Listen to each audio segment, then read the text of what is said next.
I'm Jeremy, an adult leader from Fayette 4-H Robotics. If you're brand new to programming with Legos, I'm going to show you a couple of things that you need to know. The most important thing is the brick. This is the big Lego brick that makes up the core of your robot. There are a couple important features that it has. For starters, there are 4 ports labeled A, B, C, and D. You can put motors in those ports.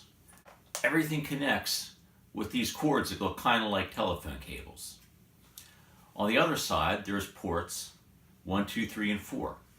Those can connect sensors.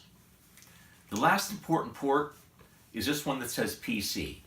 That's how you connect it to a computer.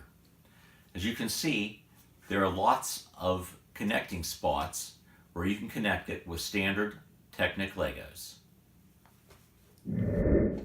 The second thing to know about is the Lego Mindstorm software. This is where you can program your robot. When you start a new program, it puts you into a blank screen. This is a screen where you can add blocks that make the robot do things. Across the bottom of the screen are colored blocks. Those blocks give commands to the robot. The first blocks in green are the ones that move motors.